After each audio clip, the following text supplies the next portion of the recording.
పాక్ పిచ్చి చేష్టలు. అంతర్జాతీయ క్రికెట్లో భారత్, పాకిస్తాన్ జట్ల మధ్య దశాబ్దాలుగా ఎన్నో మ్యాచ్లు చూస్తుంటాం.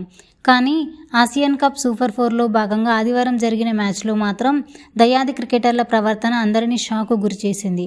గ్రూప్ మ్యాచ్లో ఆ జట్టు ఆటగాళ్లతో షేక్ హ్యాండ్కు నిరాకరించినందుకే క్రీడల్ని రాజకీయాలతో ముడిపెట్టడం సరికాదని పాక్ బోర్డు పెద్దలు, మాజీలు భారత్కు ఉపదేశాలిచ్చారు. కానీ దానికి 100 రెట్లు మించినట్లుగా పాక్ ఓపెనర్ ఫర్హాన్, పేసర్ హరీస్లు చేష్టలున్నాయి. అర్ధ సెంచరీ అయ్యాక ఫర్హాన్ బ్యాట్ను గన్నుగా మార్చి బుల్లెట్లు పేలుస్తున్నట్లుగా పహల్గామ్ దాడిని గుర్తు చేస్తూ సంబరాలు చేసుకున్నాడు.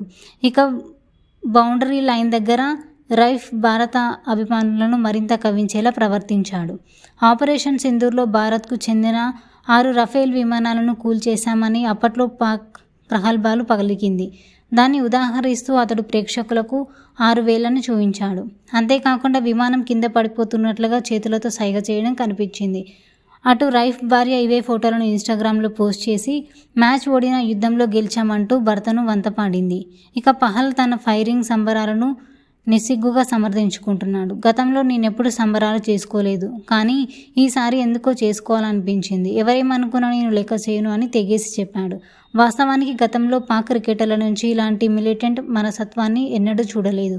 మైదానంలో మాట అనుకోవడం వరకే పరిమితమయ్యేది.